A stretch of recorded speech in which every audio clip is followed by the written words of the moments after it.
Hello, my friend. The world of magic, filled with legends and ancient tales, is opening its gates once again. Tonight, in the Gryffindor dormitory by the crackling fireplace, I will share another story with my friends. Join us, for the magic is about to come alive. Elsie Brooke liked the sound the lamps made in the undervault passages, soft pops as the glass warmed, a whisper of rune fire taking hold, because it meant the night was behaving.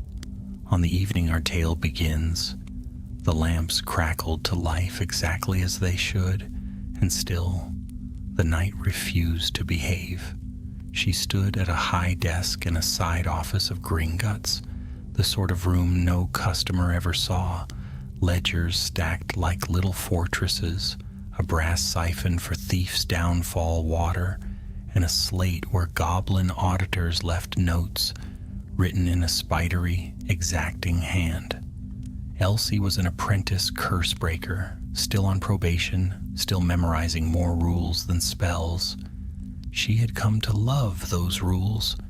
They were solid stones beneath her feet. Her task was simple: a dormant trust fund set up long ago for Muggle-born students who'd lost family support had been flagged. Someone had tried to move nearly all the gold, with an authorization bearing her signature. Hers. The letters were right, the flourish at the end was right, even the tiny smudge she always made where her quill paused to think. But Elsie had not signed it.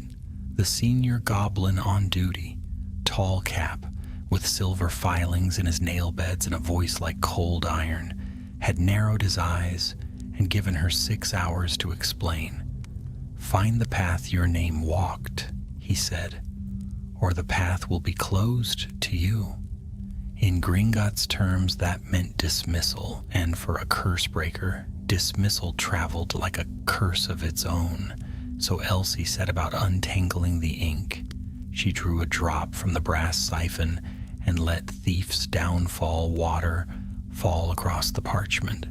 The charm peeled disguises and false claims off documents like bark from a stick. When the bead slid down the page, the forged authorization trembled, then held. The signature remained hers.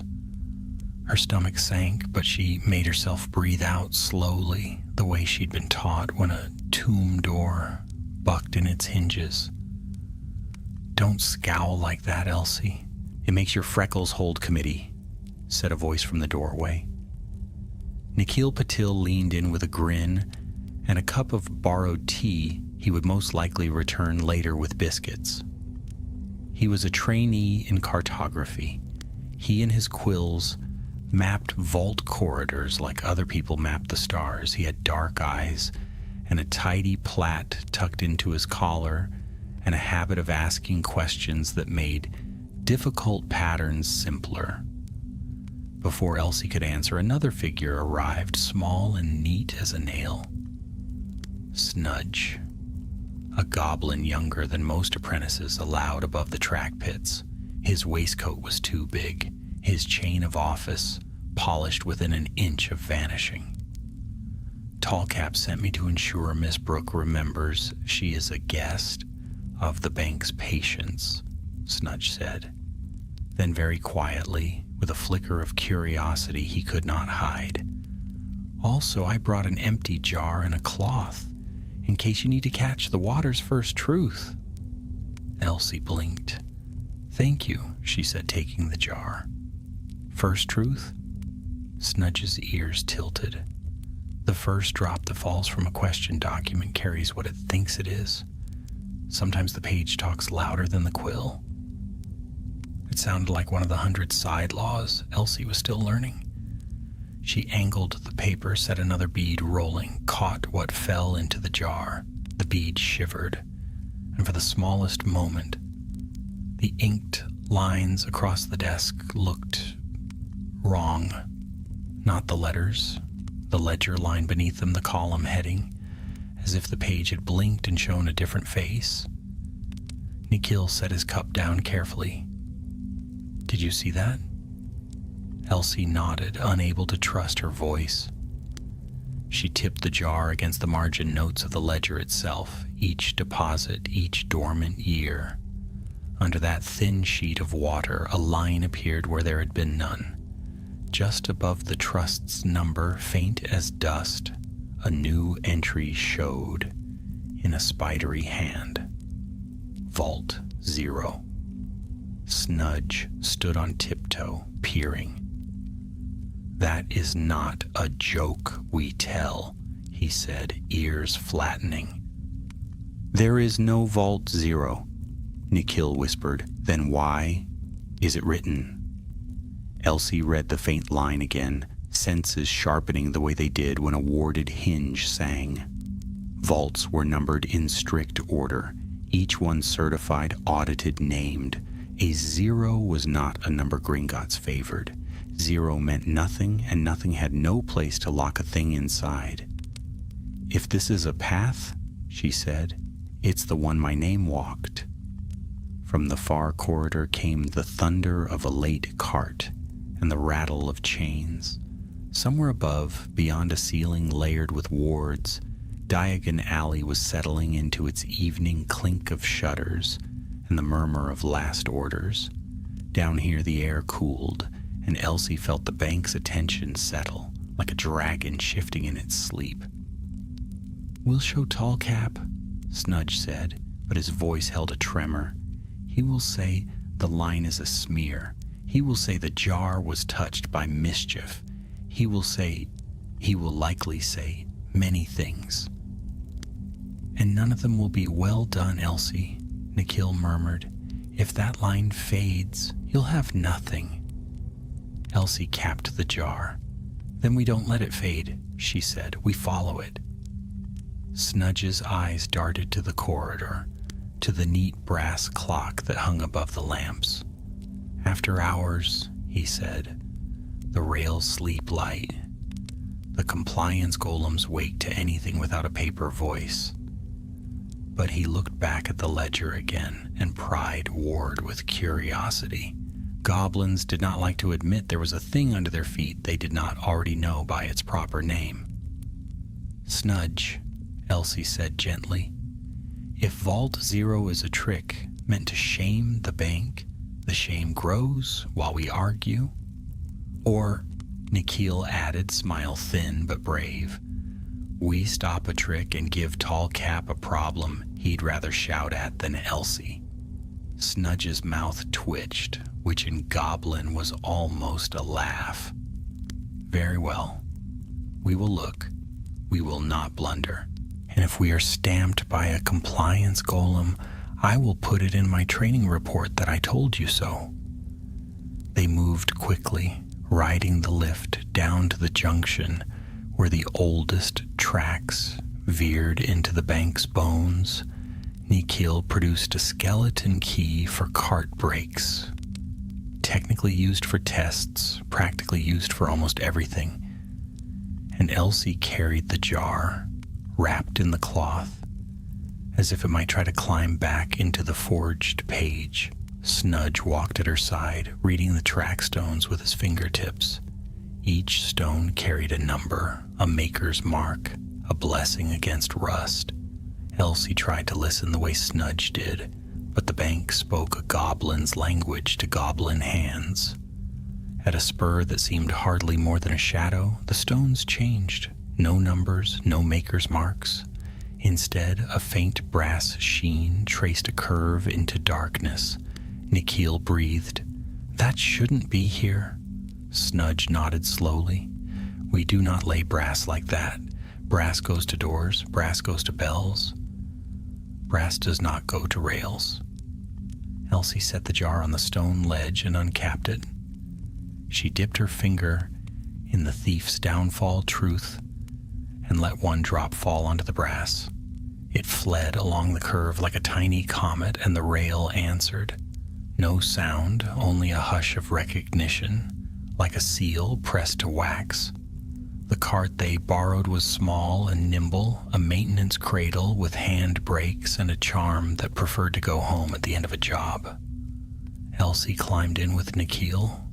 Snudge set the lever, and the cradle rolled onto the brass line with a shiver that raised the hairs on Elsie's arms. The tunnel swallowed them, lamplight slipping behind, and the dark ahead was not empty. It was expectant. Elsie held tight to the jar and the fear that traveled with it. "Whoever forged my name found this," she said. "They used it to reach something they shouldn't." "And to make it look like you helped," Nikhil said. Snudge's hands were steady on the lever. "No one may move gold without a name to carry it." "But names can be dressed in stolen clothes." He glanced back at them, eyes bright in the dim. "We will undress the lie." The cradle dipped, took a turn that none of Nikhil's maps had ever promised, and carried them deeper until even the dragon breath warmth of familiar vaults thinned away. The bank's heartbeat changed. The stones under the rails were older. The air smelled of oil and something like old thunder. Elsie whispered to the jar, to herself, to the listening dark. "Please hold. Please show me what you are." In the hush, a new light kindled.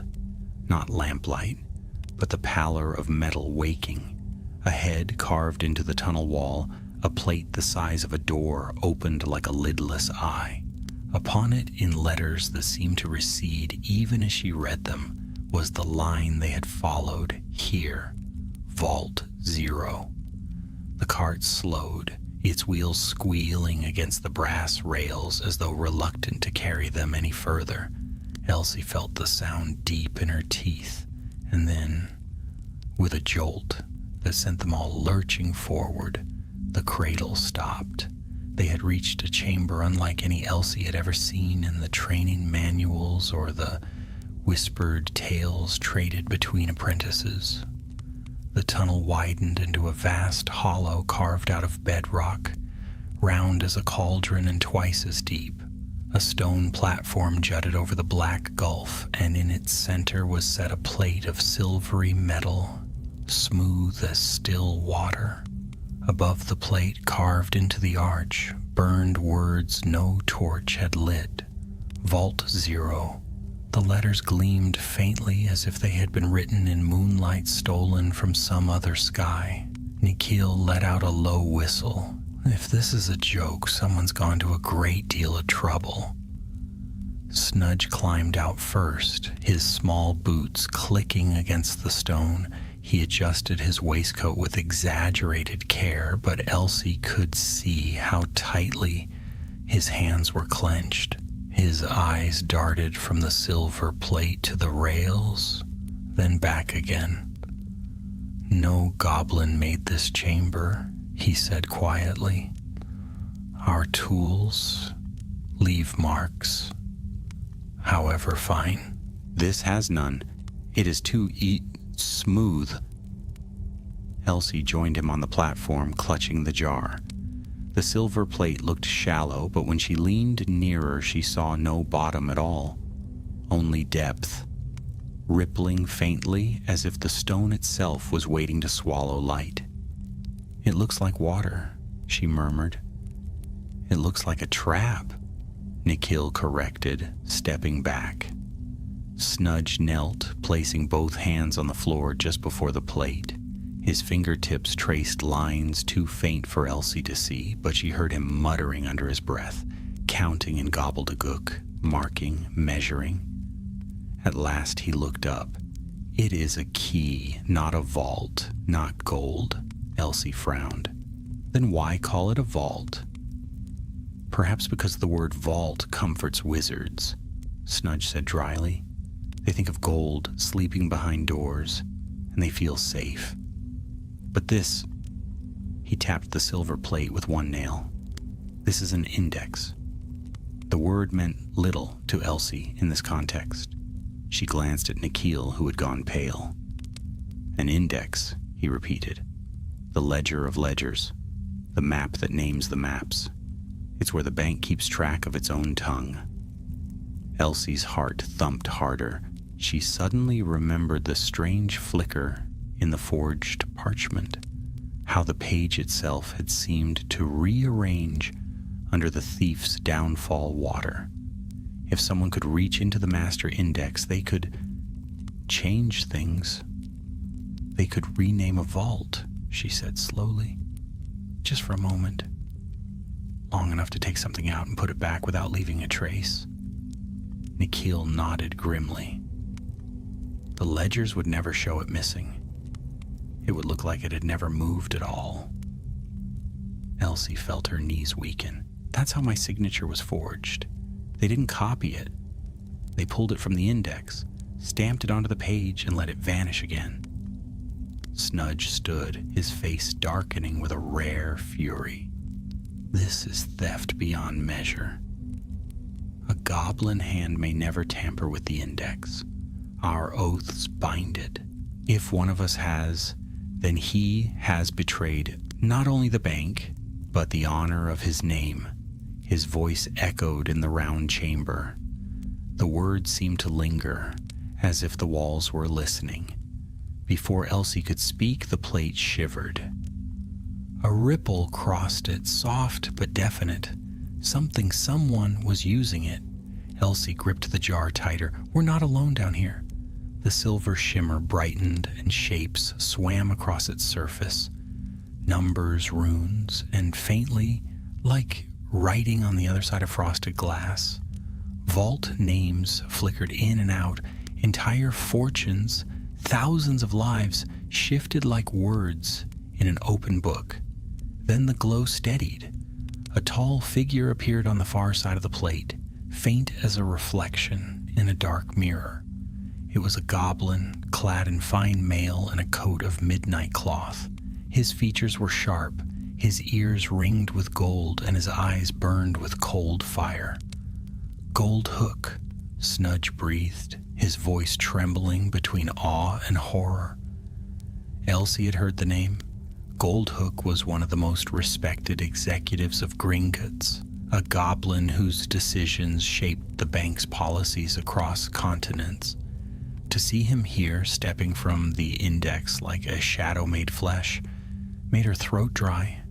The goblin looked at them as though he had expected their arrival. So, he said, his voice smooth as polished steel, the forgery carried you this far. That is inconvenient. Nikhil found his tongue first. You forged Elsie's signature. You're the one who's been using the index. Goldhook's lips curved in something like amusement. Forged? No. Borrowed. The index keeps every stroke of every name that ever touched our ledgers. I merely asked it to lend me hers. Would you fault a scholar for reading a book that was left open? Snudge bristled. You have broken the oldest law of our kind. No goblin may touch the index. Unless the index was built by goblins for goblins, Goldhook countered smoothly. You think these wizards will thank you for guarding their gold forever? For bending your backs to rules they wrote while pretending they were ours? No, young one, the reckoning is coming, and the index is the key. With it, we take back what was stolen long before your training badge was hammered. Elsie's stomach turned. His words carried the weight of something long planned, something far greater than a single forgery. You mean to unmake the bank? She whispered. Goldhook's smile widened. Not unmake, free, the rails, the vaults, the ledgers. All of them will answer to goblin hands alone. Wizards will come begging for their gold, and we will decide if they deserve it. The plate shuddered again, and Elsie realized with a jolt that he wasn't alone. The faint outline of another figure flickered beside him, a human figure.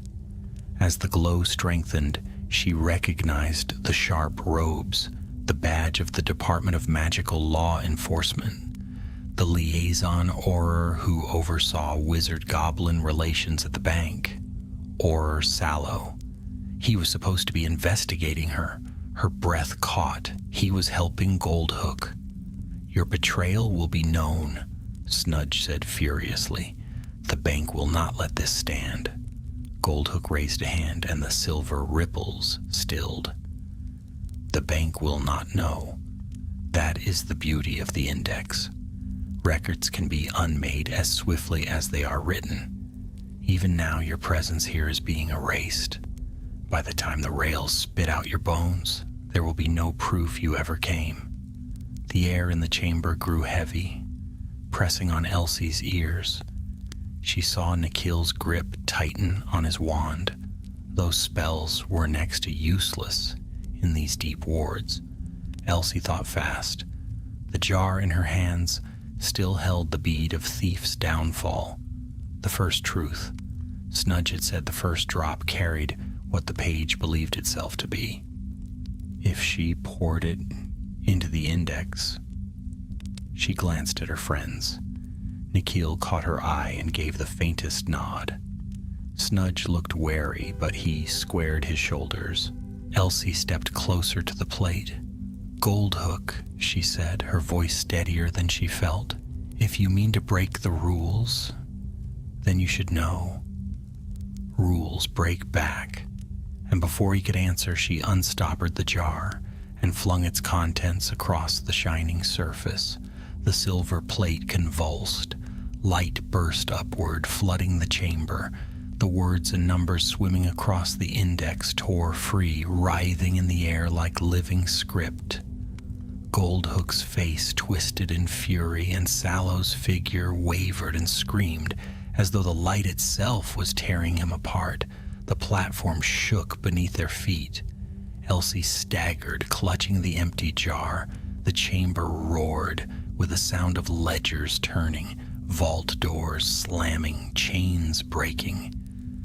And then, as suddenly as it had begun, the light collapsed inward, sucked back into the plate. The surface went dark, its glow extinguished. The figures of Goldhook and Sallow were gone. Elsie, Nikhil, and Snudge stood trembling in the silence that followed, hearts hammering. Snudge whispered, "You have woken the index. It will not forget this." Elsie swallowed hard, her throat dry. "Then we'd better make sure we're ready for what comes next." The chamber echoed with the hush of old stone, as if it too waited for their choice. And deep in the rails behind them, something began to stir. The stirring in the rails began as a faint tremor beneath their boots, a soft rumble, as though a giant were rolling over in uneasy sleep. Then came the grinding of gears, the clank of chains, and the whistle of steam bursting from vents unseen. Elsie clutched the empty jar to her chest and felt the whole platform shiver, as though the chamber itself were drawing breath. Nikhil looked around wildly. "We've triggered something."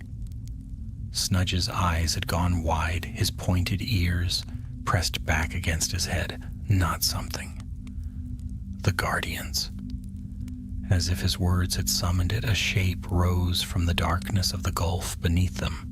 At first, Elsie thought it was smoke, a coil of shadow drifting upward, but then the lamplight caught scales of burnished iron. A massive spine, jointed with cogs and pins, unfurled like a serpent rising from the depths. Its head emerged, long and angular, jaws lined with jagged teeth fashioned from broken keys. A dragon, but not of flesh or flame. This one was made of machinery and rune metal, and its body stretched down into the unseen pit below. Nikhil gave a strangled gasp. That's not in any map." Snudge was pale beneath his grayish skin. "It would not be. This is a compliance dragon, built to devour intruders who wake the index unbidden." The dragon's eyes flared open, two molten orbs of furnace fire. With a hiss of escaping steam, it swung its head toward them. Elsie's instinct was to raise her wand, but she remembered Snudge's warning. Spells barely functioned in the deep vault wards. The dragon would shrug them off like rain. "What do we do?" she asked desperately. Snudge's voice was low, urgent. "We survive. It tests intent. It weighs the purpose of those who stand before the index. If it judges us thieves, it will strike."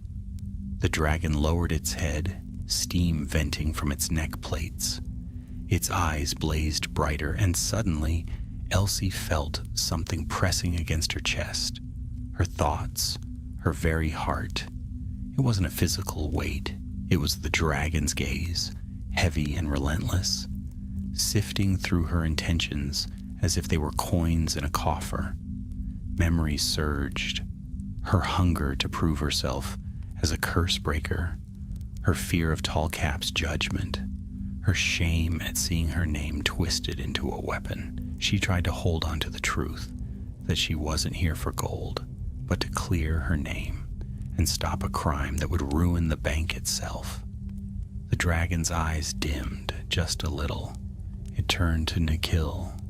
He stood stiff, his jaw clenched, sweat on his brow. Elsie knew what the dragon would see in him: his love of maps, his need to know every hidden turn of the bank, his reckless thrill at being where no one else had gone.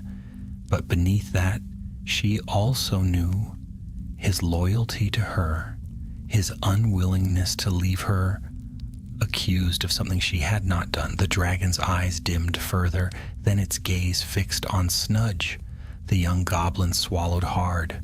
Elsie's heart clenched. He had the hardest trial of all.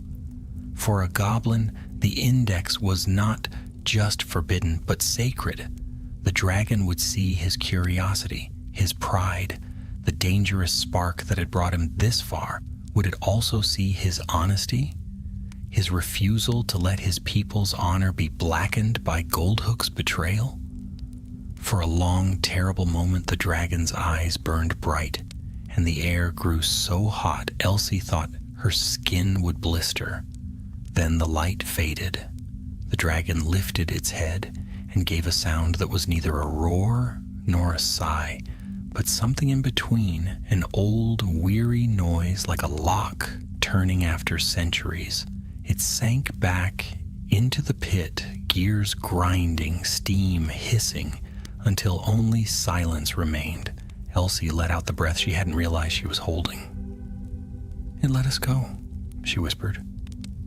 "No," Snudge said quietly. "It weighed us and found us, uncertain but not guilty. That is not the same as freedom." He pointed to the silver plate. "Look." The index had changed. Its surface no longer reflected vault names or numbers. Instead, it showed a single line written in ink so dark it seemed to drink the light around it. "Reckoning. In progress." Nikhil paled. "He's still inside. Goldhook. And that aura." Elsie stepped closer, staring at the words. Her heart beat fast with dread and determination. "Then he's already begun. If he finishes whatever he's doing, the bank won't know who owns what. Fortunes could vanish. Records could be rewritten forever." Snudge's face was grim. "He means to undo the very foundation of Gringotts. If the index collapses, vaults will become nothing but holes in the ground. Our honor will shatter. Chaos will reign." A rumble shook the chamber again, this time from the rails behind them. The cradle cart rocked, nearly tipping from the platform. Nikhil grabbed the lever to steady it. That wasn't the dragon. That came from higher up the tracks. The rumble grew louder, sharper, like a train thundering toward them. Out of the tunnel burst another cart, larger, reinforced with iron bars, and pulled not by gravity but by spells. Inside it stood armored figures, faceless under their helms, their movements stiff and exact. "Compliance golems," Snudge said, his voice thin, "summoned to erase intruders when the dragon fails." The The golems leapt from their cart with terrifying precision, landing in perfect formation. Each carried a hooked glaive etched with red-hot runes. They moved as one, closing in on the platform. Nikhil raised his wand instinctively. "We can't fight all of them." "No," Snudge said, pulling a chain from under his waistcoat. A medallion gleamed at the end, engraved with the seal of Gringotts' apprentices. He pressed it against his palm until the skin whitened. "But we can appeal." He strode forward and held the medallion high. His voice rang with more authority than Elsie had ever heard from him. "By right of training, by oath of service, I claim witness." The golems halted, their glaives lowered fractionally, their eyeless helms tilting toward Snudge. A heavy silence fell. Elsie swallowed, unsure what was happening. "What does that mean?" she whispered to Nikhil. "It's an old law," Nikhil murmured. "If an apprentice invokes witness, the bank itself is bound to hear the case before judgment." The golems remained motionless, but the chamber trembled once more. This time the silver plate rippled and spread, extending outward like a pool, overflowing its basin. The surface rose up, shaping itself into a tall, slender figure.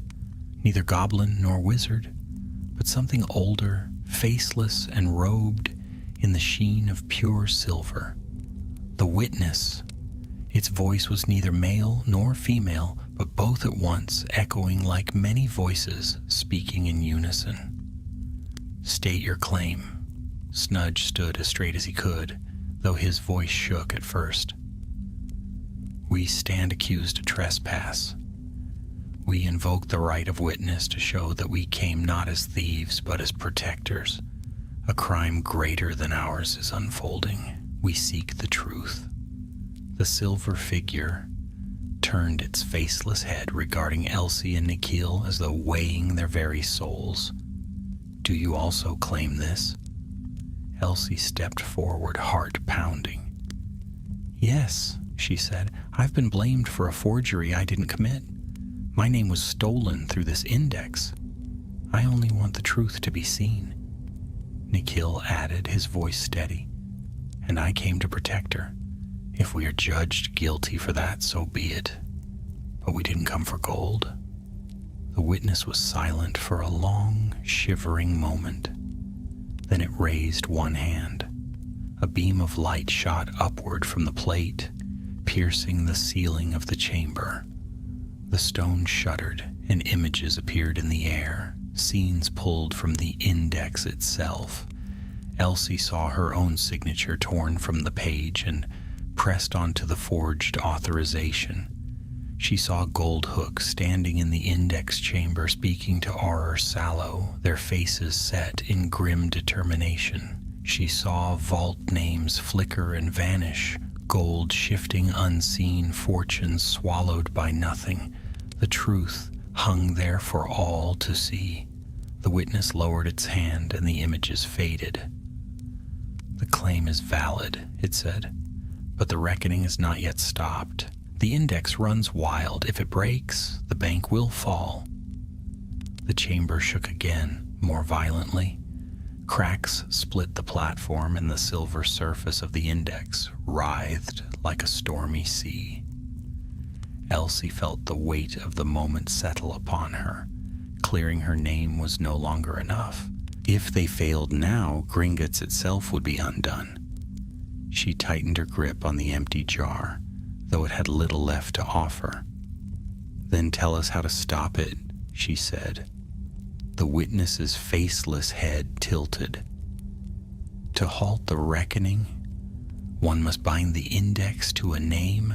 The name will bear its weight until balance is restored.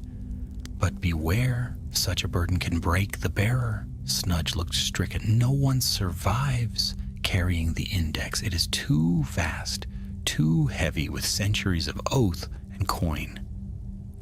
But Elsie already knew what she would do. She had been marked as guilty by Tall Cap, accused without proof, and nearly destroyed by a theft She hadn't committed. Now she had a chance to bind that theft to herself, not as a crime, but as a shield. She lifted her chin, then bind it to me. Nikhil grabbed her arm. Elsie, no! But her decision was firm. It's my name they stole. My name that led us here. If anyone carries this, it should be me. The witness raised its hand again, and the index flared, bright and terrible. The silver surface rippled, stretching upward in strands of light that wrapped around Elsie like chains of living script. She gasped as the weight crashed down upon her. Every vault number, every oath, every coin ever sealed within the bank pressed against her chest, her mind, her very soul. She staggered, but forced herself to remain standing. The words burned across her skin, searing her name into the fabric of the index itself. Behind her, Nikhil shouted her name. Snudge cried out in protest. The chamber shook harder, and the rails split apart as the reckoning reached its peak. But Elsie held firm, her voice raw as she forced the words past the weight. I bind you, by my name, by my truth. I bind you to me. The light flared brighter, and the world dissolved into silver fire. The silver fire swallowed Elsie whole. For an endless heartbeat, she felt herself stretched thin, her thoughts pulled in every direction at once. Names thundered in her ears, thousands upon thousands of them. Vault titles, account holders, family lines reaching back centuries. The index was no mere book. It was a living river of memory, every coin ever placed in Gringotts etched upon its flow. Her knees buckled under the pressure, but she clung desperately to her own name as though it were a rope in a storm. Elsie Brooke, she whispered inwardly, daughter of Walter and Miriam Brooke. Apprentice curse-breaker sworn to truth, not a thief, not a liar. The torrent of names pressed harder, trying to bury her beneath faceless numbers and endless ledgers. Yet her name glowed stubbornly in the flood, anchoring her like a beacon. Slowly, painfully, the storm began to bend around her instead of through her. When her vision cleared, she stood once more upon the cracked platform. The witness was gone, its silver form dissolved into mist. The golems stood motionless, glaives lowered, awaiting command. Nikhil and Snudge knelt at her side, both pale with worry. Elsie, Nikhil breathed. Can you hear me? She nodded, though her head felt heavy, her skin hot with the weight she now carried. She could still hear the index murmuring at the edge of her thoughts. 1,000 voices whispering vault names and numbers like bees buzzing in a hive. It's bound, she rasped. The index is mine, for now. Snudge looked both horrified and awestruck. You have done what no goblin ever dared. You wear the weight of centuries. How long can you hold it? Elsie swallowed hard. The truth was she didn't know. Already the pressure pressed against her chest, like a tightening band. Long enough, she said. She had to believe it. A low groan echoed through the chamber. The silver plate flickered back to life, showing distorted images across its surface. Goldhook's face appeared for an instant, twisted with fury. Beside him, Auror Sallow loomed, wand raised, shouting words Elsie couldn't hear. The index writhed under their assault, twisting like a wounded beast. They're still inside, Nikhil said, trying to finish the reckoning. Elsie forced herself upright, though her legs trembled. Then we stopped them. How? Nikhil asked. The index listens to me now, she said. If they try to rewrite the vaults, I can resist, but I'll need help, grounding, something to keep me steady. Snudge stepped forward at once, fierce determination blazing in his small eyes. I will give you the law of goblins, Our oaths are iron. Stand in them and you will not fall. And I'll give you maps, Nikhil added quickly. Every line of the bank I've memorized, every turn of the rails. Use them to anchor the chaos. If they try to twist directions, I'll untangle them. Elsie nodded gratefully, though she could barely hear their voices over the endless chorus in her head. Together then. The silver plate surged upward, and in a flash of light, they were no longer on the platform, but standing within the index itself. It was a place of impossible scale, an endless hall of shelves rising higher than the sky, each shelf stacked with tomes that floated weightless in the air. Rivers of glowing ink ran along the floor like molten streams carrying vault numbers that shifted and danced before their eyes. Doors opened and shut without walls. Stairs stretched into nowhere. It was every ledger, every vault register, every coin balance that had ever existed made visible and alive. And in the center of it all stood Goldhook and Auror Sallow. Goldhook's hands blazed with dark light as he tore names from the shelves and hurled them into the rivers below. Each time he did, the vaults trembled and shimmered, their titles changing before snapping back under Elsie's unseen grip. Sallow prowled beside him, wand slashing arcs of red fire that lashed at the shelves. "Faster," he barked, "before the girl learns to control it fully." Elsie stepped forward, the index's weight surging with her. The very shelves seemed to bow in recognition. "It's already too late," she said, her voice ringing through the hall. "You'll answer for what you've done." Goldhook spun, eyes burning like coals. "Child," he sneered, "you cannot hold the index. It will eat you alive." "It hasn't yet," she replied, "and while it listens to me, you'll not destroy this bank." She thrust out her hand.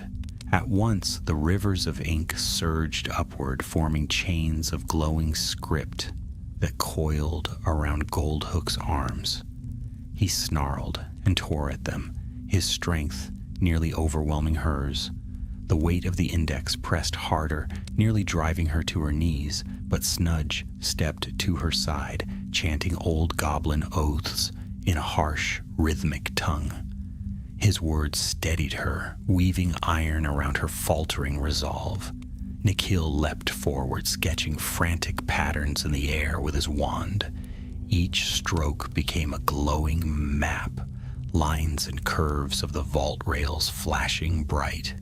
When Sallow tried to twist the shelves aside, warping the space to hide their thefts, Nikhil's maps flared and corrected them, snapping the halls back into order. The battle raged through the endless chamber. Goldhook hurled vault names like spears, forcing Elsie to block with shields of flowing script. Sallow's curses cracked shelves in half, sending tomes tumbling like wounded birds. Every strike made the index groan in pain, and every counter Elsie made drained her strength further. Her head pounded with the weight of too many voices, her chest tight with the burden of centuries. Yet still she fought, for every vault name was a life, a family, a story. To let them vanish would be to erase countless truths. Goldhook roared in frustration. "You think you can outlast me? I was born to guard this bank, and I will tear it free of wizard chains if I must burn it down to the foundations." "You were born to guard it," Elsie said, her voice cracking, "not to destroy it." With a desperate surge, she reached into the heart of the index. All the voices swelled around her, clamoring, shouting, demanding. She seized them and forced them into one clear cry, one truth that echoed through every shelf, every river of ink, every trembling vault. Theft is not freedom. Lies are not honor. The words blazed across the hall, The shelves shuddered, the rivers of ink boiled, and the chains around Goldhook tightened. He screamed in fury as the index itself turned against him, recognizing his intent not as liberation but as betrayal. Sallow tried to flee, but Nikhil's maps flared brighter, hemming him in with rail lines that twisted like iron snakes. Snudge's oaths rang louder, hammering like anvils, binding both traitors where they stood. Elsie poured the last of her strength into the binding. Her vision blurred, her knees buckled, and still she held on. With a deafening crack, the shelves snapped shut, the rivers surged, and both Goldhook and Sallow were swallowed into the index, their forms vanishing like ink spilled into water. The hall fell silent. The voices quieted, leaving only a faint hum. Elsie collapsed, the burden of the index crushing down on her. She felt Nikhil's arms catch her, heard Snudge shouting something in gobbledygook. The world tilted, spun, and went dark. When she opened her eyes again, she was back on the cracked platform. The silver plate lay still at her feet, dull and lifeless now. The golems were gone. The witness's light had faded. Only she, Nikhil, and Snudge remained, their faces pale in the dim glow of the chamber lamps. "It's over," Nikhil whispered. Snudge shook his head slowly. "No, it is not over. The traitors are sealed, but the index has been touched. Secrets stirred do not settle so easily." Elsie tried to rise, though her limbs trembled. She could still feel faint whispers of the index in her mind, though quieter now, like echoes, fading into distance. She had bound it, and though it no longer crushed her, it had left its mark. "Maybe not over," she admitted hoarsely, "but we stopped the reckoning." Snudge regarded her gravely. "And made yourself part of the index in doing so? You carry one of Gringotts' oldest secrets now, Elsie Brooke." She shivered, deep inside, in a place she could not quite reach. She felt the truth of his words. Something of the index had not let her go, and somewhere beyond the shadows of the chamber, she thought she heard a faint rumble, like a vault door shifting where none should exist. The chamber was too quiet. Elsie stood swaying, her hand pressed to the cold wall for balance. The echo of the index still thrummed in her head like a second heartbeat, softer now, but steady, as though it had left a brand upon her very thoughts. The silver plate on the floor was dull and lifeless, yet she could not shake the feeling that it was still watching her, waiting. Nikhil eased her back toward the cart. His face was drawn and pale, his plait half loosened from the battle. "You should sit," he urged. "You look ready to fall apart." "I already did fall apart," Elsie murmured, but she let him guide her anyway. Her limbs ached as if she had been struck by bludgers.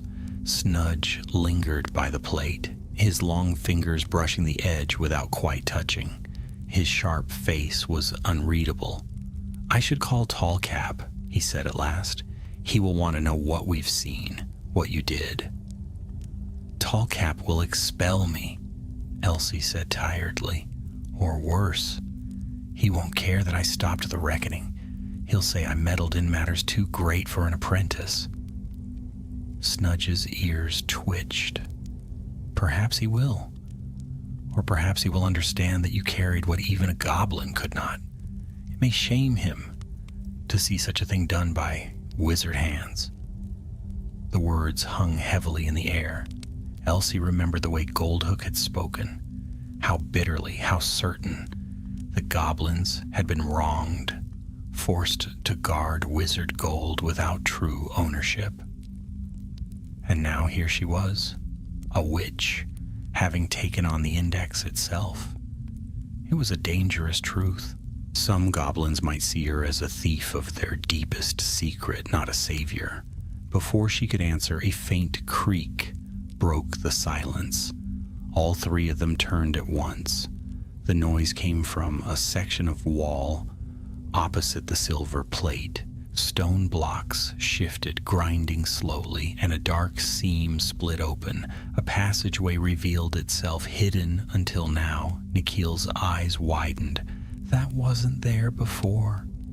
Elsie's skin prickled. She thought again of the whisper she had heard when she awoke. The faint rumble like a vault door moving where none should exist. The index opened it, she said quietly. Snudge scowled. Then it means to tempt us. We should leave.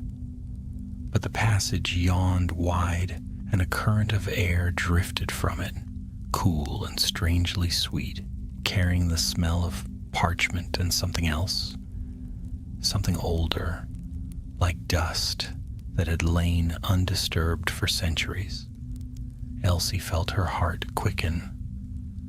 The reckoning was stopped, yes, but if there was another secret hidden here, if Goldhook had discovered it, then it was not truly over. We can't leave without knowing, she said. Nikhil grimaced but stepped to her side. You realize this is mad. We've barely survived tonight already.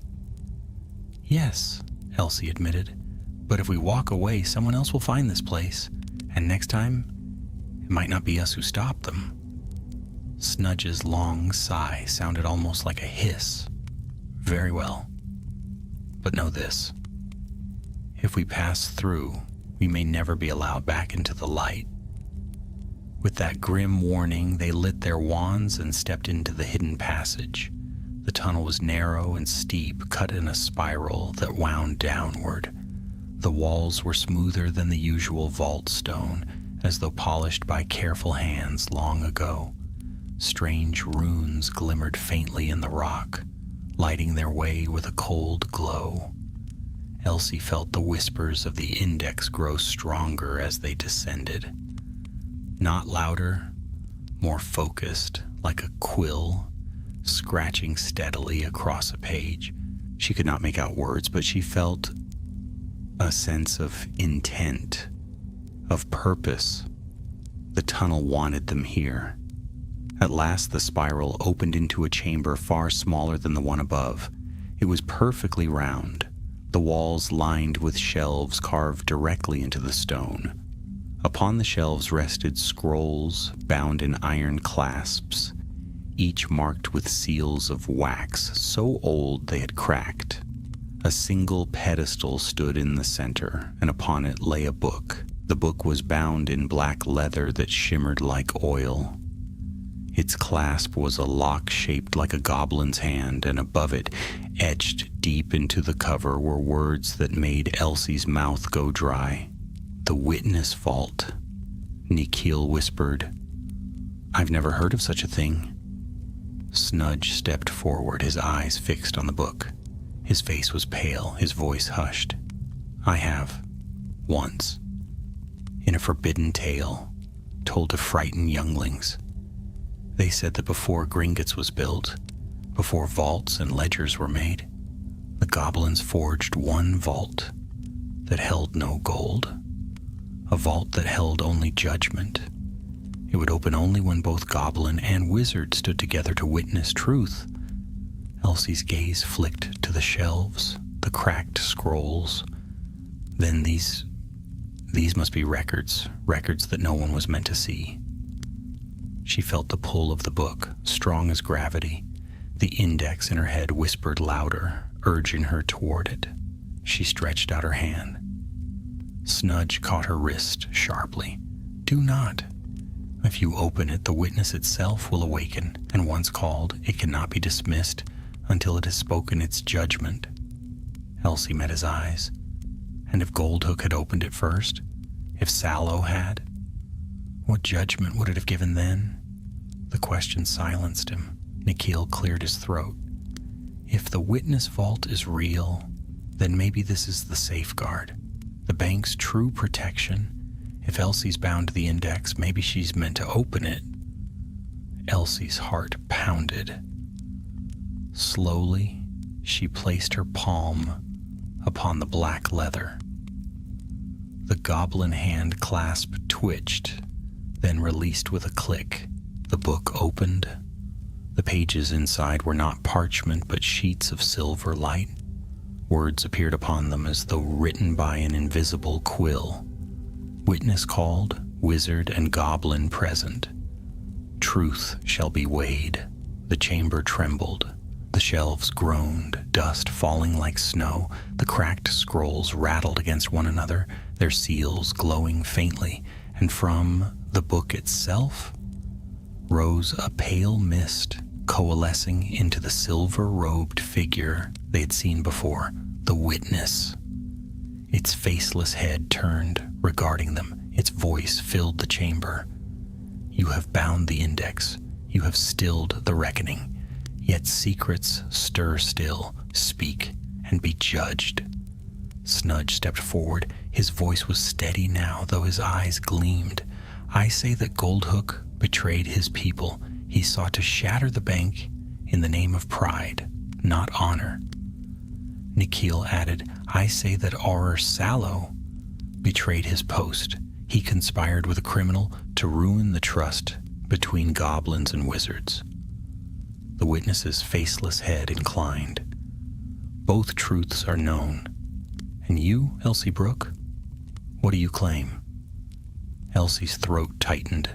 She felt the weight of the index still upon her, pressing her down, whispering vault names in her ears.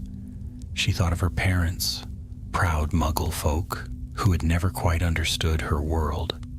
She thought of Tall Cap's cold eyes, of being blamed for a crime she had not committed.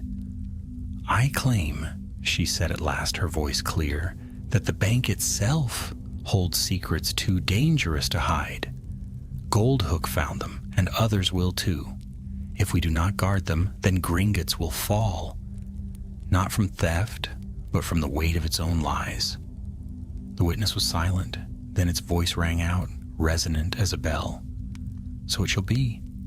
The witness vault shall be sealed anew, with a key of 2 hands. 1 goblin, 1 wizard. No secret within may be opened unless both agree. The burden shall rest not on 1, but on 2. This is the safeguard. The shelves flared with light. The scrolls sealed themselves tighter, their cracks mending as though time reversed. The book snapped shut beneath Elsie's hand, the clasp locking once more. The witness's form dissolved into mist, leaving only silence behind. Elsie staggered back, heart pounding. Snudge's eyes were wide, his face unreadable. At last he said, You have bound yourself to goblin honor, Elsie Brooke. From this day no vault may be unsealed without you or one chosen in your place. Remember that. She nodded slowly. Then we share the burden. No more secrets stolen. But in the back of her mind, the whispers of the index still stirred, and beneath them, faint but certain, she thought she heard another sound, like a door still waiting to open. The spiral tunnel seemed longer on the way back. Their footsteps echoed sharply, too loud in the confined space, as though the stone listened.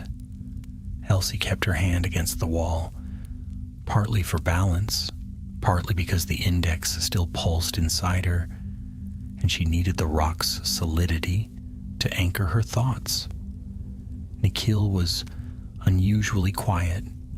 Normally he would fill silence with nervous jokes or observations about the curvature of the rails. But now he walked with his head lowered, chewing at his lip. Snudge followed last, his eyes bright and wary, every few steps glancing back over his shoulder.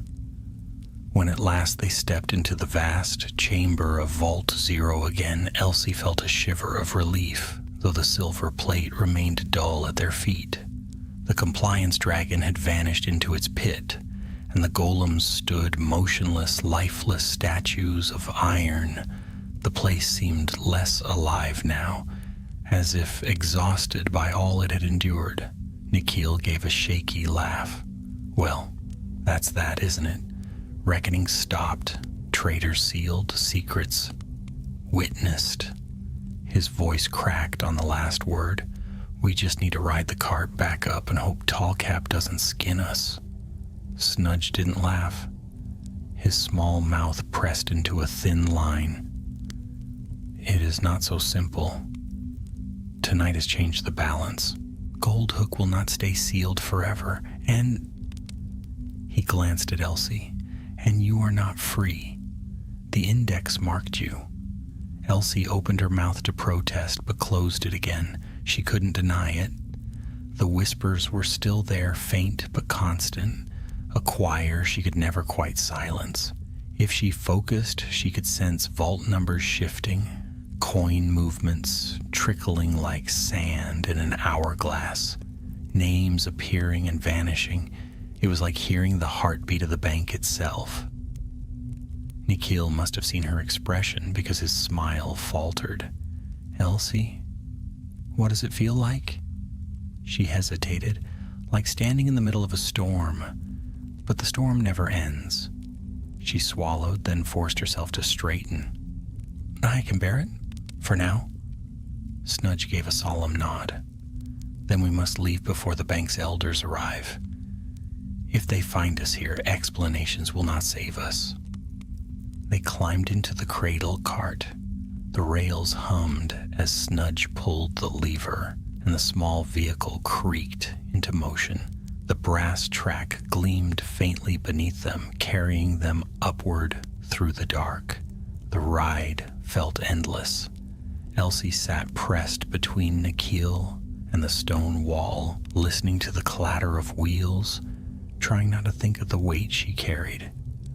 When the cart finally jolted onto familiar rails and slowed before a maintenance platform, she nearly wept with relief. They disembarked in silence. Only when they reached the narrow stairway leading back toward the main halls did Snudge speak again. You must not mention the witness vault, he said, his voice low and urgent. Not to Tallcap, not to any goblin, not even to your professor should they ask. Elsie frowned. Why? If it's meant to be a safeguard, shouldn't they know it exists? Snudge's gaze was sharp. Safeguards are most effective when unseen. If word spreads, others will hunt for it. And though the witness has sealed itself, hunger has a way of prying open locks. Nikhil gave a nervous laugh. Well, that's cheerful. They emerged into the dim corridors near the auditor's offices. The lamps burned lower now. Dawn could not be far off. Elsie's whole body ached with exhaustion, but her mind still buzzed, restless and alert. Tallcap was waiting. The senior goblin stood by Elsie's desk, his silver nails drumming against the wood. His expression was thunderous. Brooke, he barked, explain why you vanished from your station for 6 hours. Elsie froze, Snudge stiffened, and Nikhil muttered something under his breath. Tallcap's narrow eyes flicked to the jar on her desk, the empty jar that had once held the thief's downfall truth. And explain why my property is missing its contents. Elsie's mouth went dry. She could not tell him everything. She could not even tell him half. Yet she could not lie either. The index burned within her, demanding truth. She chose her words carefully. The forged authorization was linked to something hidden deeper in the bank, she said. I followed it, with help. She nodded toward Nikhil and Snudge. We found the source. The forgery is proven false. My name is cleared. Tallcap studied her for a long, terrible moment. His gaze slid to Snudge. Is this true? Snudge inclined his head. It is. Something unreadable passed through Tallcap's eyes. He turned back to Elsie. You meddled in matters beyond your station. You disobeyed the bank's law. And yet, His nails drummed once more against the wood. "You are not lying." Elsie stood straighter. "I told you I would find the path my name walked, and I did." Tallcap's mouth curved into something that might have been the shadow of a smile, though it looked sharp enough to cut. "Very well. Your name is cleared, for now. But mark me, apprentice. Gringotts does not forget, nor does it forgive easily. When the time comes, you will answer for all that happened tonight." He turned on his heel and stalked away, his robes flaring behind him. The moment he was gone, Elsie let out a long breath she hadn't realized she was holding. Her knees trembled, and she had to grip the desk for support. "That went well," Nikhil said faintly. "He didn't throw you into a vault and seal the door." "Not yet," Elsie muttered. Snudge regarded her solemnly. "Tallcap suspects more than he admits. Tread carefully." Elsie nodded, but her thoughts were already drifting back to the hidden passage, the witness vault, the book bound in black leather.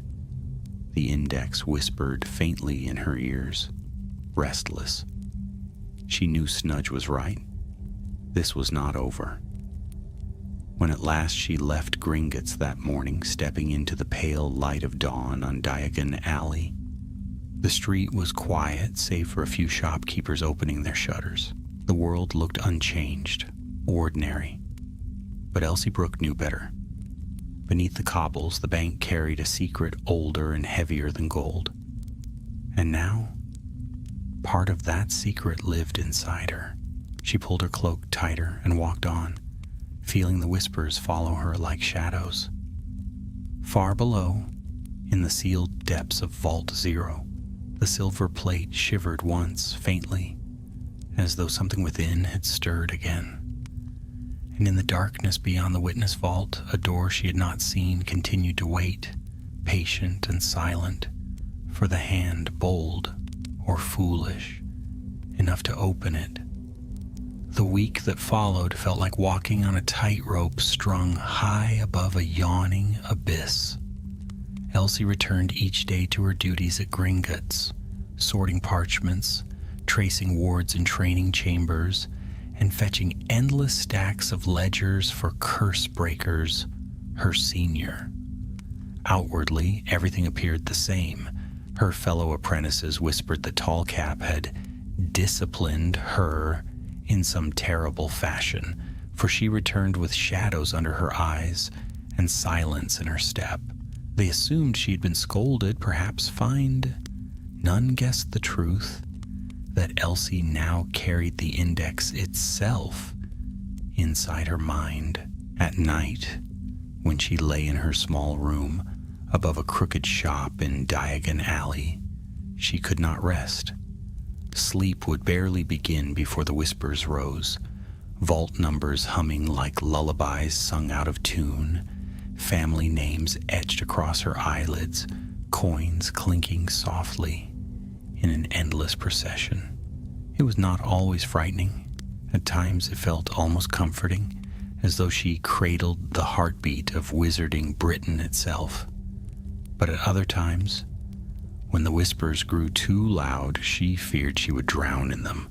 Nikhil checked on her whenever he could, sneaking her butterbeer and half-burnt toast from the leaky cauldron. He talked too quickly, nervously, trying to distract her with stories of maps and corridors, but his eyes always betrayed his worry. Snudge, more discreet, visited once in the shadows of the bank's corridors. He pressed into her hand a coin that bore no denomination, an apprentice's token hammered flat. "To remind you," he said quietly, "that you are bound now. Goblin honor is tied to your name." His gaze was sharp. "Do not forget it, even if Tallcap pretends to." Elsie promised she would not, yet beneath all their words and reassurances lay the knowledge that Goldhook and Auror Sallow were not destroyed, only sealed. She had seen them vanish into the index, swallowed like ink into water, but ink leaves stains, and some stains spread. The first sign came 5 nights later. Elsie was walking home through the nearly empty alley, her cloak wrapped tight against the chill. Shop signs swung gently in the night breeze, their letters glowing faintly. All was quiet until she passed the narrow mouth of Nocturne Alley. From the shadows, a figure stumbled into her path, a man clutching his head, groaning as though in pain. He collapsed to his knees before her. His hat rolled away and Elsie froze. His eyes were glazed silver like molten coin. His mouth moved soundlessly at first, then formed words in a rasping whisper. "Names.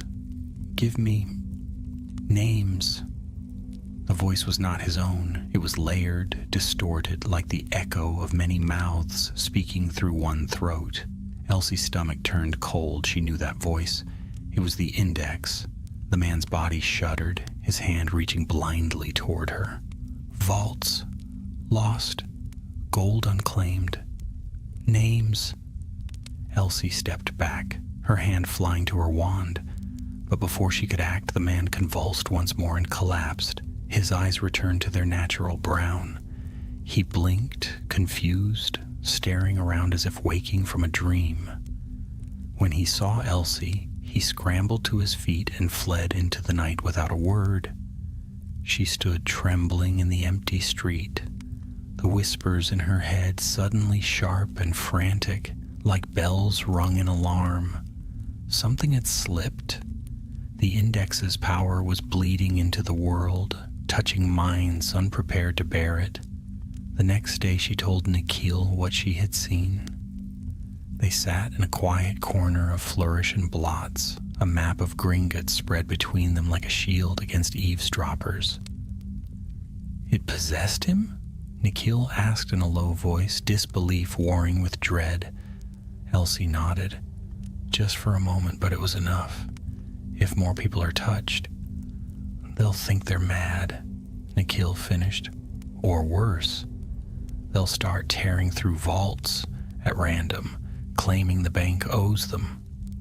Snudge joined them quietly, slipping between shelves like a shadow. His small face was grave.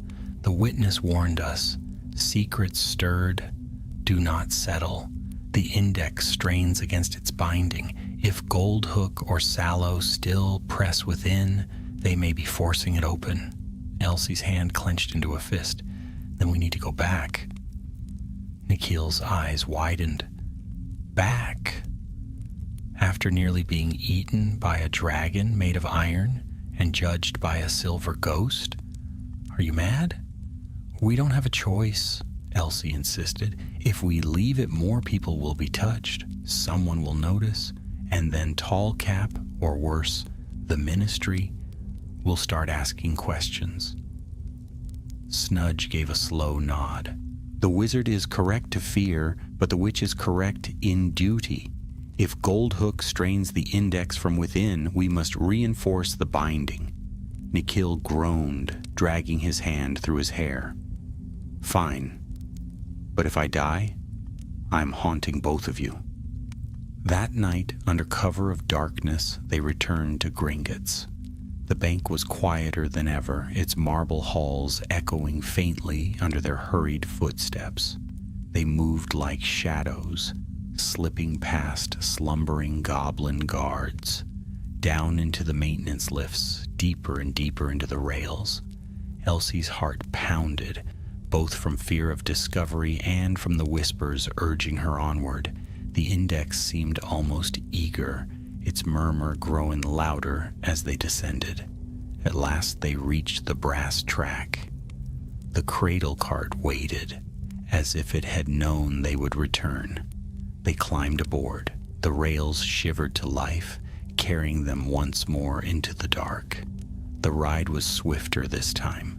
The tunnels seemed to pull them onward, the wheels screeching around bends, the air sharp with speed.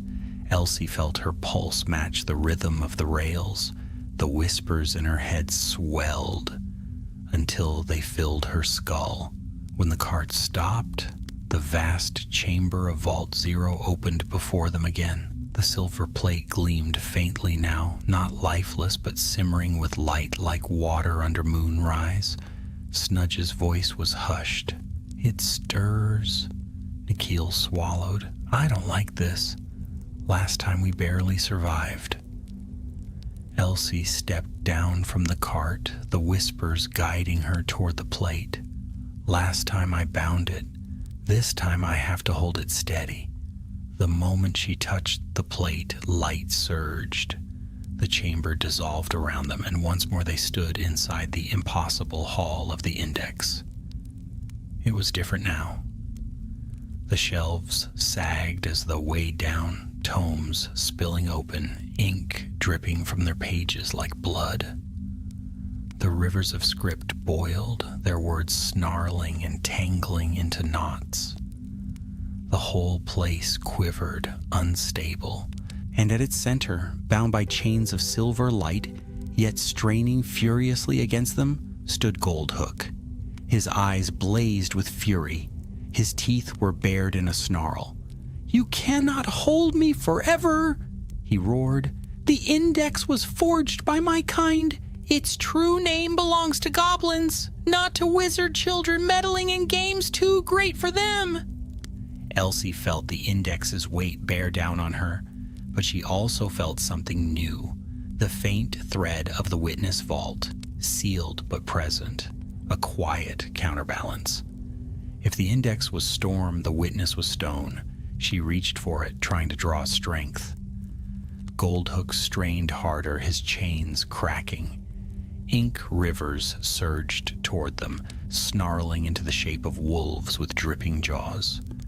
Nikhil raised his wand. "Here we go again." Snudge drew a thin dagger of rune-etched steel from his belt, his face grim. "Hold him, Elsie. We will clear the beasts." And the battle began anew, in the shifting hall of the Index, where every word was alive and every lie a weapon waiting to be hurled. Elsie braced herself. She had stopped the reckoning once. She would stop it again, no matter how much of herself the Index demanded this time. The wolves of ink lunged. They came bounding across the rivers of script, black bodies dripping letters, jaws snapping with teeth of sharpened quills. Their howls were the sound of tearing parchment, shrill and grating, echoing across the shelves of the Index. Nikhil reacted first, thrusting his wand forward. "Protego!" A shimmering shield sprang up, and the first wolf crashed against it, splattering into blotches of ink that reformed almost instantly into snarling shape. "They won't stop," he shouted. "They're made of words.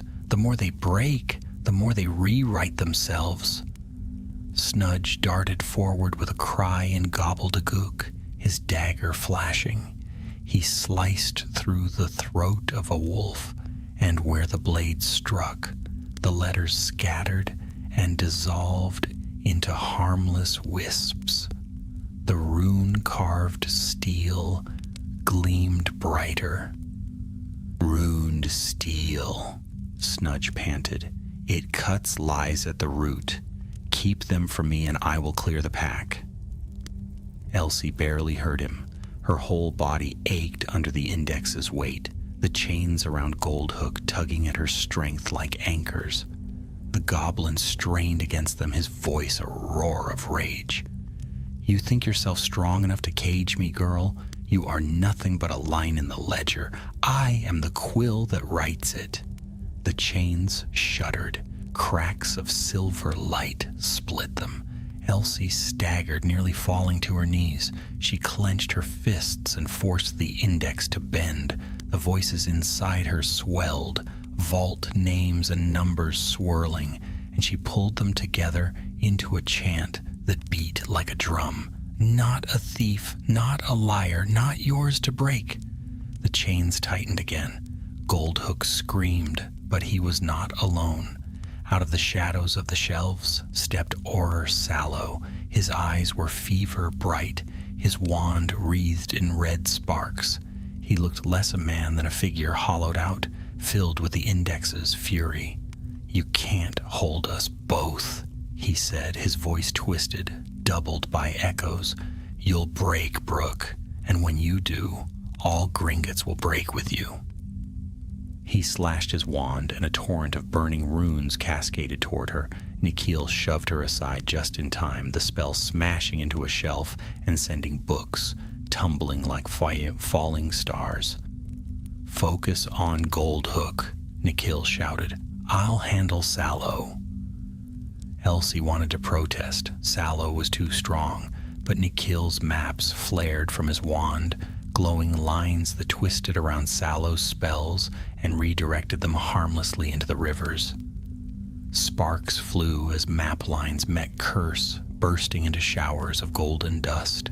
Snudge held the wolves at bay, his small form darting with surprising speed, dagger slashing through snarling jaws and claws.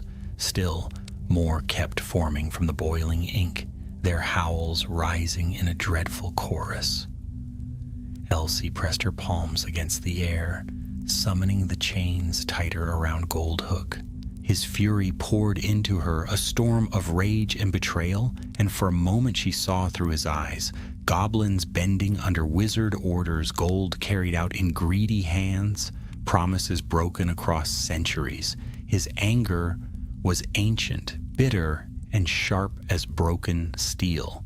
It nearly consumed her, but then she remembered Snudge's token in her pocket, the flattened coin he had given her to remind her of goblin honor. She remembered his words, "You are bound now." She clung to that, and through it she spoke, not with her mouth, but with the Index itself. "Goldhook," she cried into the storm, "you call this freedom, but it is only fire. True freedom comes with balance, not destruction." The Index thrummed. The shelves vibrated, and for an instant the wolves faltered, their forms blurring. Goldhook's snarl twisted into a grimace of doubt. Sallow shouted furiously, "Ignore her! Break her! The vaults are ours!" His curses came faster, more desperate, red lightning slashing across the maps Nikhil drew. "Elsie," Nikhil gasped, sweat pouring down his brow. "Whatever you're doing, do more of it." Snudge leapt atop a shelf, dagger flashing, cutting down 3 wolves at once. His voice rang out, fierce and proud. "Speak, Elsie Brooke. The Index listens, even if it hates the words." Elsie drew in a deep breath. She summoned every whisper, every vault name, every coin she'd heard in her sleepless nights. She wove them into one great voice, a choir rising from her chest. "I am Elsie Brooke. My name was stolen, but I have taken it back. I bind myself to truth. I carry wizard and goblin both. The Index shall not be yours to twist, nor mine to hoard. It belongs to balance." The words echoed through the endless hall. The shelves glowed. The rivers of ink surged with light. Wolves dissolved into mist, their letters falling silent. Goldhook roared, his chains blazing, dragging him to his knees. "Balance, you know nothing of it. Wizards take goblins' guard, and always we are left empty-handed." Elsie's voice trembled but did not break. "Then let this be the first step. Not one hand holding the key, but 2. Not lies, not theft, witness." The word thundered through the chamber. The book of the witness vault blazed in her memory, and for a heartbeat, she felt its power join hers. The chains around Goldhook flared white. With a final wrenching scream, he was dragged back into the depths of the Index, swallowed by the storm he had tried to command. Sallow shouted in rage, but his spells faltered. The maps wrapped around him, binding his arms. With a cry, Nikhil drove the lines tight, and Snudge leapt down, pressing his dagger to the Auror's chest. "The bank does not forget," Snudge hissed, "nor forgive." The Auror's body shuddered, his eyes rolling back. The red light of his curses sputtered out, and with a crack like a snapping chain, he too was dragged into the depths. Silence fell. The shelves steadied, the rivers calmed, the index's storm quieted to a soft murmur like waves upon a shore. Elsie collapsed to her knees, gasping for breath. Sweat drenched her hair, her hands trembled, and still the whispers filled her mind. But they were softer now, gentler, not demanding, not screaming, simply present. Nikhil staggered to her side, catching her before she fell further. "Elsie, Oz, is it done?" She closed her eyes, listening. The index's voice hummed steady. No storm, no fire, only truth. "For now," she whispered, "it's bound. Goldhook and Sallow are gone. Truly gone this time." Snudge wiped his dagger clean, his face grim. Perhaps they sleep in the margins waiting. Secrets never die, Elsie Brooke. They only wait for careless hands. Elsie swallowed but nodded. He was right. She could feel it. The index would always carry scars of what had happened. And so would she. The hall dissolved around them. The silver plate reformed beneath their feet. They stood once more in the chamber of Vault Zero, the air cool and still. Nikhil let out a long, shaky laugh. "If I never see this place again, it'll be too soon." Elsie looked at the plate, at its faint shimmer. She knew they would be back. One day, the door beyond the witness vault would open, and its secrets would not wait forever. But for now, she straightened, exhausted but unbroken. "Come on," she said. "We've got to get out before Tallcap finds us again." As they climbed into the cart, the silver plate pulsed once more, faint like a heartbeat. Elsie felt it echo in her chest. She knew the index would never truly let her go. The cart rattled back up the brass track, faster than Elsie remembered from their first descent. Perhaps the rails themselves were eager to be rid of them. The air rushed past, carrying the acrid tang of oil and metal, and still the whispers of the index coiled in Elsie's thoughts like smoke. Nikhil slumped against the side of the cradle, his hair loose, wand still clutched in his fingers. "That," he muttered, "was the most terrifying thing I've ever done. And I once tried to map a cart line by riding it backward without brakes." Elsie gave a weary smile. "You were brilliant. Both of you." Snudge sat upright, dagger across his knees, his small face stern. "It is not brilliance that matters. It is survival. And we have survived for now." His sharp eyes flicked toward Elsie. "But you carry more than before. I can see it in the way you breathe." Elsie wanted to deny it, but she couldn't. The index whispered constantly now, no longer just vault numbers and names. Sometimes it pressed her with memories that weren't hers. Goblins signing contracts 3 centuries ago, wizards sealing coins into stone, children visiting their family vaults with wide-eyed wonder. At moments it was almost beautiful. At others it was unbearable. When at last the cart jerked onto the higher rails and slowed before a maintenance platform, Elsie felt her shoulders sag with relief. They clambered out, their steps uneven with exhaustion. The narrow stairways led them back toward the familiar passages of Gringotts, where goblin lamps burned steady and the smell of parchment filled the air. But their relief was short-lived. Waiting at the top of the stairs was Tallcap. The senior goblin stood rigid, his silver-nailed hands clasped behind his back. His eyes glittered with the cold light of someone who already knew more than he should. "Apprentice Brooke," he said, his voice cutting through the air like a blade. And her companions, again returning from where no order sent them. Elsie froze. Nikhil swore softly under his breath. Snudge gave a stiff bow, but his ears flattened tight against his head. Tallcap stepped closer, his gaze sweeping over them. Do you think the bank blind? That our rails do not whisper when touched? Vault 0 has stirred twice this week. Twice!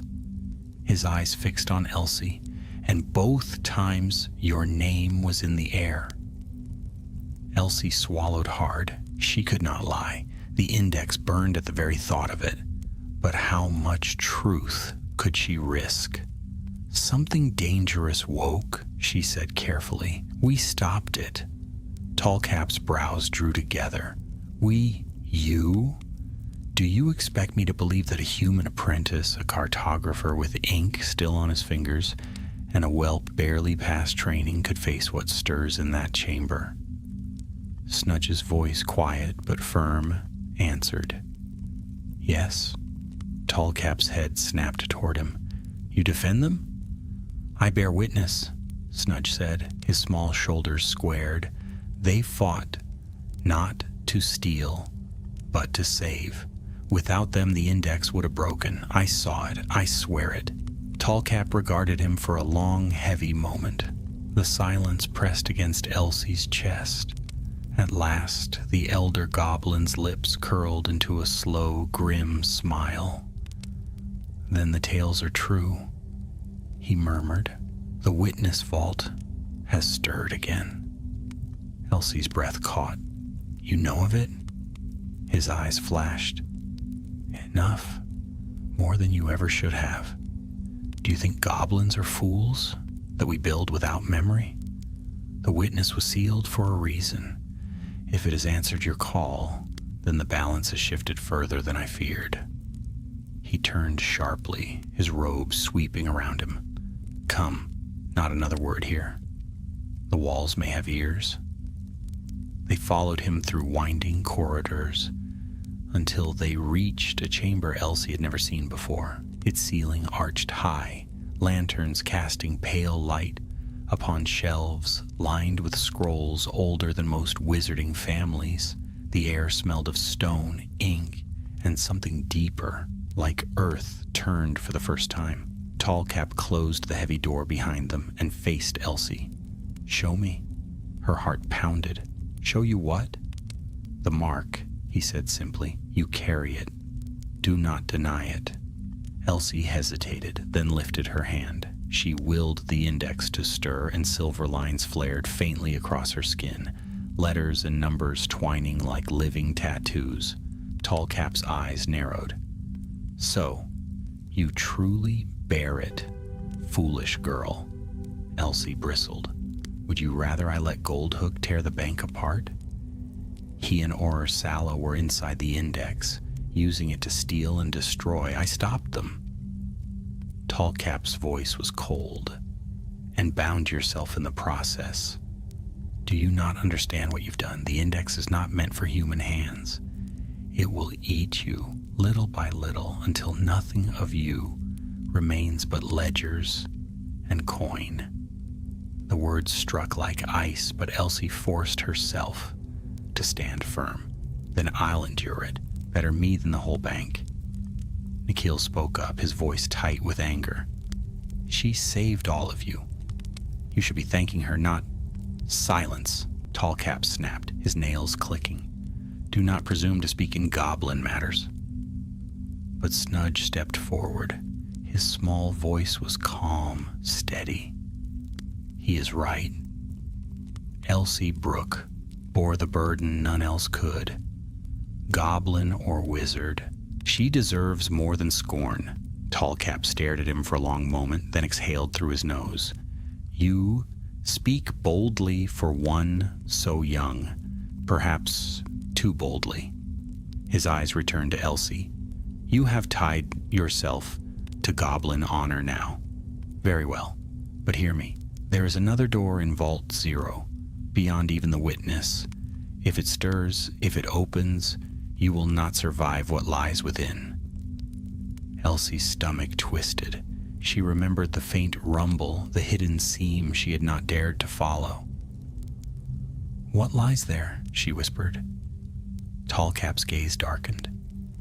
The first ledger, older than Gringotts, older than wizarding coin itself, a record not of gold but of debts.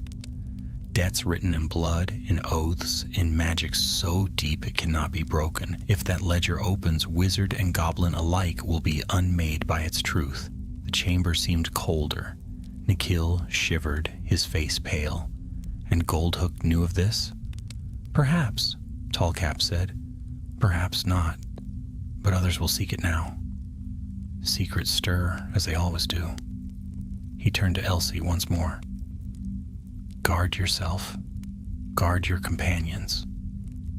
For if that ledger wakes, it will not be goblins or wizards who hold power. It will be the debts themselves, and they will demand payment.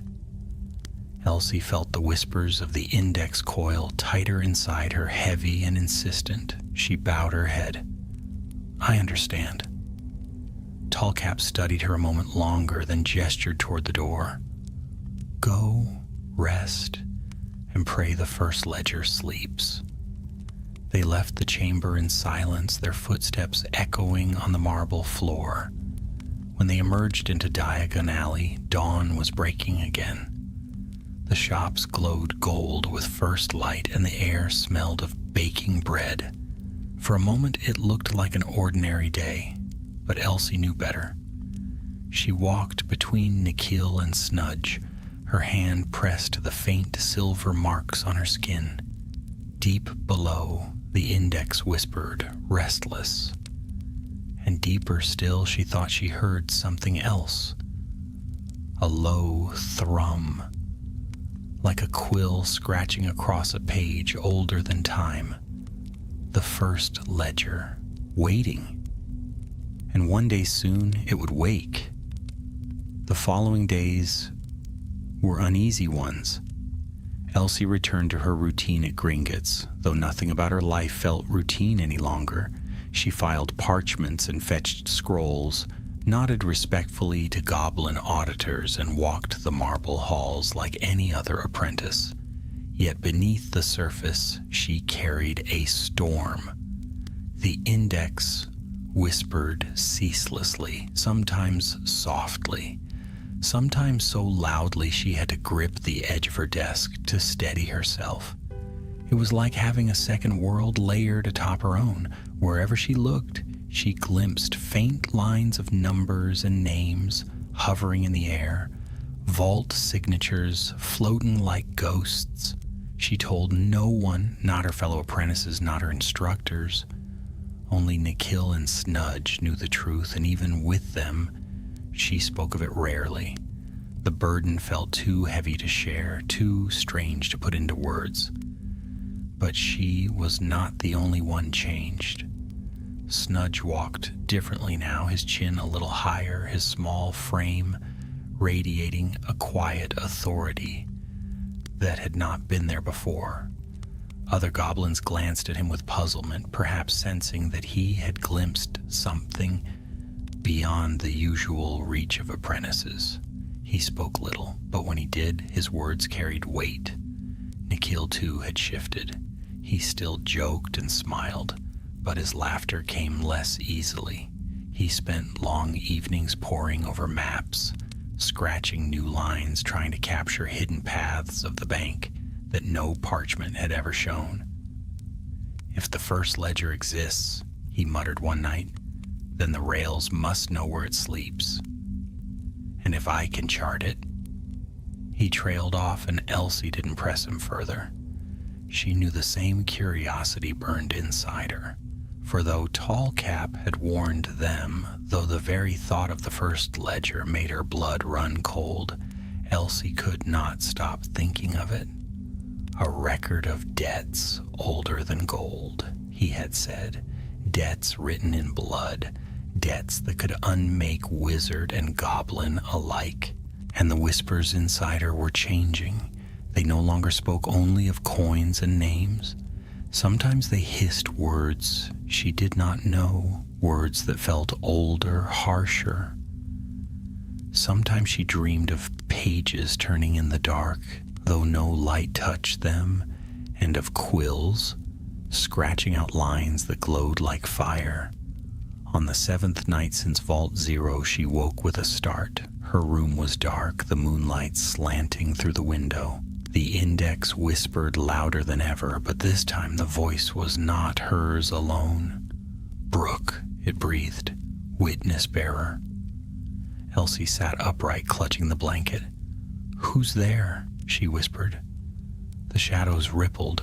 A figure seemed to stir in the corner, neither solid nor smoke, tall and faceless. Its outline gleamed faintly silver, like the witness, but thinner, worn.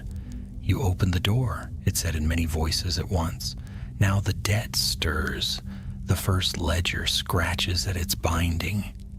Elsie's skin prickled. "Why tell me this? What do you want?" The faceless head tilted. "Balance. Payment.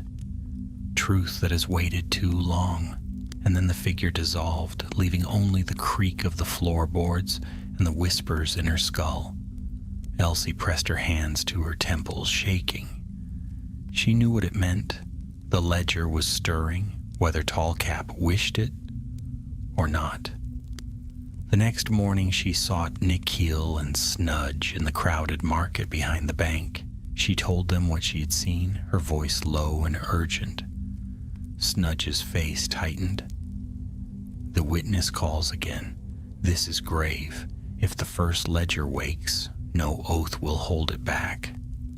Nikhil chewed his lip, his eyes darting. "Then we've no choice, do we?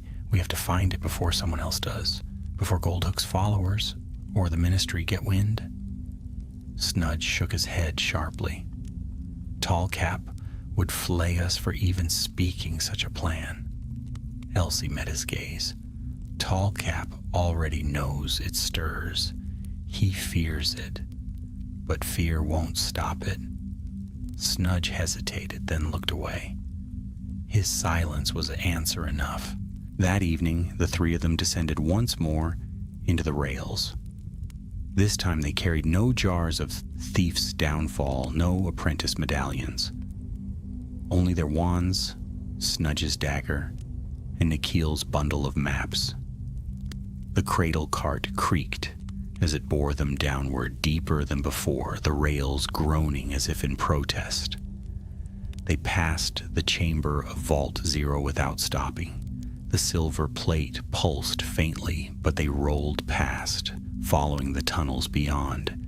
Nikhil spread a map across his knees, his wand tip tracing glowing lines. "Here," he muttered. "There's a spur, not brass, not stone, something older." The cart veered, rattling into a tunnel where the walls pressed close. The stone here was blacker, rougher, scarred with gouges that looked like claw marks. The air grew colder, thick with a scent like iron. At last the cart stopped before a wide arch sealed with a massive slab of granite. Across its surface, runes glowed faintly, their shapes sharp and unfamiliar. Elsie's breath caught. The whispers inside her surged, louder than ever, pressing against her skull. Words spilled into her thoughts. Ledger. Oath. Payment. "This is it," she whispered. Snudge stepped forward, his dagger drawn. "The first ledger sleeps behind this door." Nikhil swallowed. "Then how do we open it?" Before Elsie could answer, the runes flared brighter. The slab groaned, dust sifting down. A crack split the stone, widening slowly. "It knows we're here," Elsie breathed. The three of them stepped back as the door shuddered open, inch by inch. The cold air that rushed out was sharp and heavy, as if it carried centuries of silence. Inside, faint light glowed. Rows of stone shelves stretched into darkness, each holding a single book bound in iron clasps. And at the far end, upon a pedestal of obsidian, rested a tome larger than any she had ever seen. Its cover was black as night, its edges bound in silver chains, and upon it was etched a single word, Ledger. The whispers in Elsie's mind fell silent. For the first time in days, there was no sound at all, only the pounding of her own heart. Nikhil's voice was barely a breath. "We shouldn't be here." Snudge's eyes gleamed. "No one should. Yet here we stand." Elsie stepped forward, unable to resist the pull of the great book. Every step echoed in the silent hall. She reached the pedestal, her hand trembling. The ledger quivered, its chains rattled softly as though stirred by her presence. She stretched out her fingers and froze. The black cover pulsed once, faintly, and then words appeared across it, glowing red as embers. Elspeth Brooke. Her name. Elsie staggered back, her breath caught in her throat. The ledger knew her. It had written her name before she touched it. Nikhil seized her arm, his face pale. "Elsie, what does that mean?" She could not answer, for deep inside, beneath the terror she already knew, the ledger was not waiting to be opened. It was waiting for her. The air in the hidden hall grew so still that Elsie thought the very stones were holding their breath. Her name burned across the cover of the ledger, scarlet letters seared into black leather. They glowed brighter with every heartbeat, as though the book drew its strength from her terror. She could not look away. The sight of her name written by something so ancient, so vast, filled her with a dread unlike any she had felt before, not even when the compliance dragon had judged her soul. "Elspeth Brooke," Nikhil whispered. He rarely used her full name, and the sound of it, spoken aloud, only made the glow sharper. Why would it choose you? Snudge's face was pale, his long fingers tight on the hilt of his dagger. "Because she carries the index," he said. "The ledger calls to what binds her. It smells its own." Elsie shook her head. "No, it can't be me. I'm no one, just an apprentice." The ledger rattled as though in protest. Its chains clinked against one another, the sound echoing through the chamber. More words seared themselves into the cover, appearing beneath her name. "Balance Ode." Elsie felt the whispers surge again, stronger than ever. The index pressed against her mind, frantic and insistent, hissing numbers she could not understand. "Debts," it told her. "Debts unpaid." The hall darkened. Shadows stretched long across the shelves. A wind rose, cold and sour, smelling of old parchment and rust.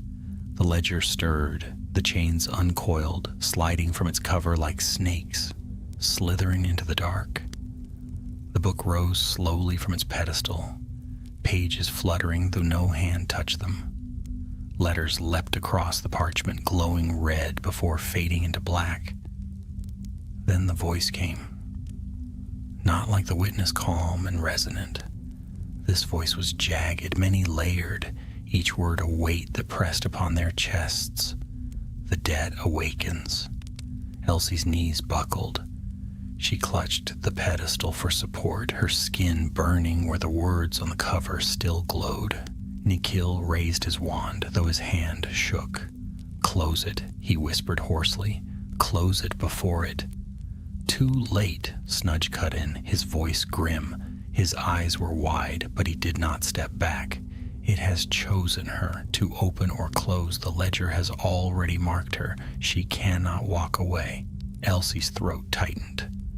"What does it want from me?" she whispered. The ledger answered. "Reckoning. Payment." The first coin was promised, but never delivered. The debt must be named. Images slammed into her mind. Goblins forging blades in ancient caverns, wizards demanding gold to fuel their wars, contracts signed in fire. She saw vaults built not to guard treasure, but to cage power and hands, goblin and wizard both, signing away oaths they did not understand. Her chest ached as though she bore the weight of every broken promise. "I can't do this," she gasped. Nikhil caught her arm. Yes, you can. You've held the index, you bound it. Whatever this thing is, you're stronger than you think. Snudge's voice was fierce. Do not falter, Elsie Brooke. If you drop this burden, it will fall on all of us, and it will crush more than stone. The ledger's pages flipped wildly. Lines of fire scrawled themselves across the parchment, names and debts rushing past too quickly to read. Elsie forced herself to focus. If the ledger had called her, then it wanted her to bear witness, not to flee.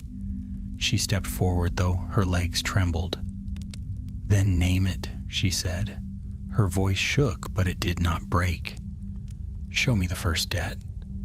The hall trembled. Dust rained from the ceiling. The ledger stilled, its pages slamming shut with a thunderclap, and then the black cover split open once more, revealing a single page. Upon it burned words that made Elsie's breath freeze in her throat.